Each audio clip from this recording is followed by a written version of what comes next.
ओम गणेशाय नमः। जय भैरवनाथ, जय काली माई। आइए, दत्तात्रेय जी ने जिन अनेक यंत्रों मंत्रों के बारे में आज से युगों पहले लिखा था, उनके बारे में हमें और आपको सबसे पहले यह सोचना होगा कि उस युग और आज के युग में अंतर क्या है। दुख तो इस बात का है कि आज भी थोड़े से लोभ के कारण लोग करोड़ों लोगों को पागल बनाने में लगे हैं। कोई संदेह नहीं है कि संस्कृत भाषा में जितने भी ग्रंथ हैं ये महान ज्ञानवर्धक हैं, परंतु सोचना यह है कि हम उस ज्ञान का कहीं दुरुपयोग तो नहीं कर रहे हैं। आइए देखिए कुछ मंत्रों को, कुछ वशीकरण मंत्रों को और जाने। आज हम बात करेंगे किसी भी प्रकार की नारी हो, कैसी भी हो, उस नारी को अपने वश में कैसे करें। नारी वशीकरण मंत्र है, इसके बारे में बात करेंगे। पहला प्रयोग है, जलती चिता की राख को केसर में और गौमूत्र में मिलाकर उसे धूप में सुखा लें। चूर्ण की भांति तैयार कर लें। बस जिस नारी को अपने वश में करना हो उसे बिना बताए उसके सिर में एक चुटकी डाल दें और फिर इसका कमाल नारी अपनी देखिए, नारी आपके वश में होगी। 100% आजमाया हुआ तरीका है। दूसरा प्रयोग है, काले भौरे का पंख लेकर लौंग के साथ में उसे मिला लें, पीस लें और जब सूख जाए तो जिस नारी को वश में करना है थोड़ा सा उसके सिर पे डाल दें। 100% सफलता ना मिले तो कहना। सफ़ेद आक की जड़, कौवे का खून, काला जीरा, इन सबको मिलाकर छोटी छोटी गोलियां बना लें। पूर्णिमा के रोज माथे पर इसका तिलक लगाकर उस नारी के समक्ष जाकर खड़े हो जाएं। फिर उसकी आंखों में आंखें डालकर मन में उतरने का प्रयास करें। बस आपका काम 100% बन जाएगा। नारी को वश में करने का लेप भी आता है। ये किससे बनता है? सेंधा नमक, कबूतर की मीट, इन दोनों को मिलाकर बारीक पीस लें। इस पीसे हुए सामान को शहद में मिला देने से एक लेप तैयार होगा। रमण काल में संभोग के समय इस लेप को अपनी इंद्रिय पर लगा लें। आदमी अपनी इंद्रिय पर लगावे और इसके पश्चात आनंद ले। बस वही नारी सदा आपकी दासी बन करके आपकी सेवा करेगी और जिंदगी भर सुख देगी। दूसरा लेप बताया है, गोरोचन, कुमकुम, केसर, चंदन और इन सबको धतूरे के रस में मिलाकर धूप में सुखाकर बारीक पीस लें। इसे शहद में मिलाकर एक लेप तैयार करें। रमण काल के समय इस लेप को अपनी पुरुष इंद्रिय पर लगावें। इससे जीवन का संपूर्ण आनंद मिलने के साथ ही नारी आपकी दासी बन हो जाएगी, आपसे सदा प्रेम करेगी और जो आप बोलेंगे वो करेगी। वशीकरण की गोली भी आती है, आइए बनाना सीखिए। सरसों, देवदास को इकट्ठा करके उन्हें बारीक पीस कर मलमल के कपड़े में छान लें। फिर थोड़ा सा शहद मिलाकर गोलियां बना लें। ये मीठी गोली खाने में अच्छी भी लगती है, आनंददायक भी होती है और इसको मुख में रख करके जिस नारी से आप बात करेंगे वह नारी तुरंत ही आपके वश में हो जाएगी। वशीकरण पुतली, कई लोग पुतलियाँ बनाकर भी वशीकरण करते हैं। आइए कैसे होता है जाने। शनिवार के दिन एक पुतली बनाएं। फिर इस पुतली के उदर में, पेट में अपनी प्यारी का नाम लिखें जिससे आप प्रेम करते हैं, जिसको वश में करना चाहते हैं।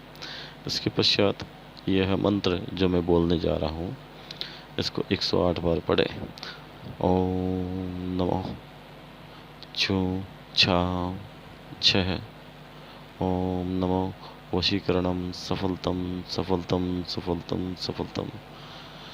बस इसके पश्चात उस पुतली को अपनी छाती से लगाकर 10 मिनट तक बैठे रहें और उस नारी का ध्यान करें जिसे आप वश में करना चाहते हैं।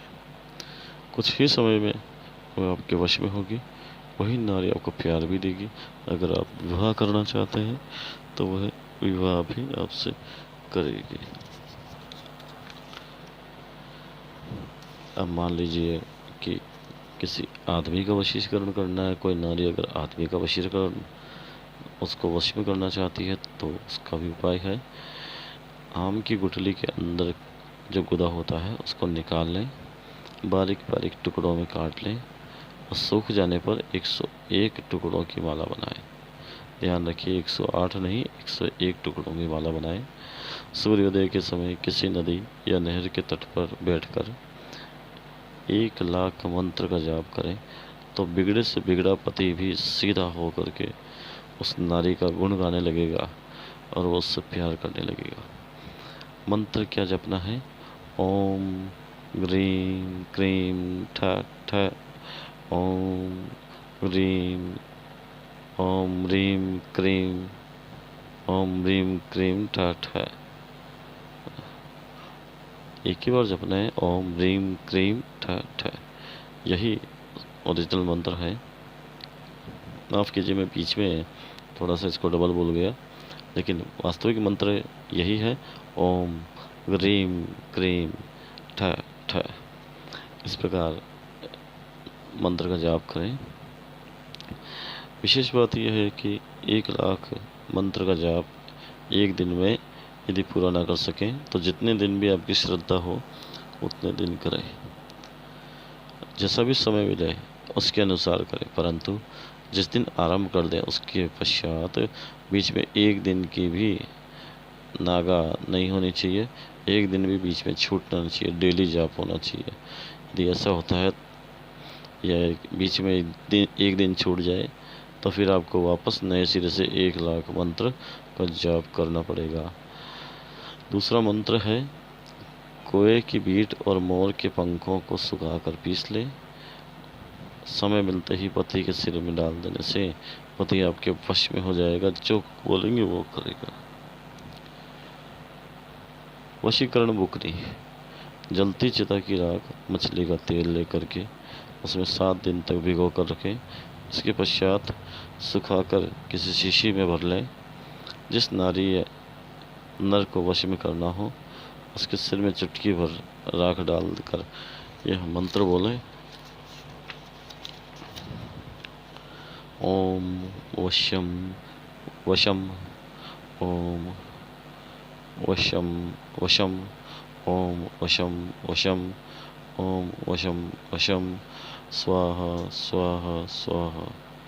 इस मंत्र के पश्चात पहले प्रभु का नाम लें। इस मंत्र के पश्चात और पहले प्रभु का नाम लें, फिर जिसको वश में करना हो उसका नाम लें।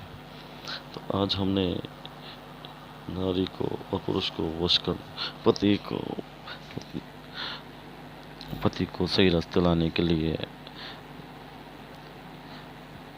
इसमें आज उपाय ढूंढा है। और किसी भी नारी को वश में करने के लिए या अपनी पत्नी अपने वश में नहीं है या किसी भी नारी को पराई नारी को वश में करने के लिए इस प्रकार हमने आज अनेक प्रयोग बताए हैं। लेकिन मैं अभी फिर भी यही कहना चाहूँगा कि कोई भी इन प्रयोगों को किसी के नुकसान करने के लिए कभी प्रयोग ना करें, क्योंकि भगवान भोलेनाथ ने इन प्रयोगों को लोगों की भलाई के लिए बताया है, न कि किसी की बुराई के लिए। इसलिए ये अपना काम निकलवाने के लिए, जैसे किसी को वश में करना हो, किसी स्त्री को वश में करना हो जो अपनी बॉस है और उसी के कारण हमको प्रमोशन मिलेगा, या किसी आदमी को वश में करना हो जिससे हमको प्रमोशन मिल सकता है, या अपनी प्रेमिका को भी वश में करना हो जिससे आप शादी करें आगे जाके, तो ऐसे कार्य के लिए आप कर सकते हैं। परंतु ध्यान रहे, किसी को नुकसान पहुंचाने के लिए आपने किसी को वश में कर लिया, उसके बाद में उसका खूब फ़ायदा उठाया, उसके बाद में उसे छोड़ दिया, ऐसा कभी नहीं करें। और आगे भी हम अच्छी वीडियो डालते रहेंगे। मेरा निवेदन है सभी से, सभी इसको सब्सक्राइब करें, शेयर करें और ये उचित जानकारी सब तक पहुंचाएं। इसी के साथ धन्यवाद।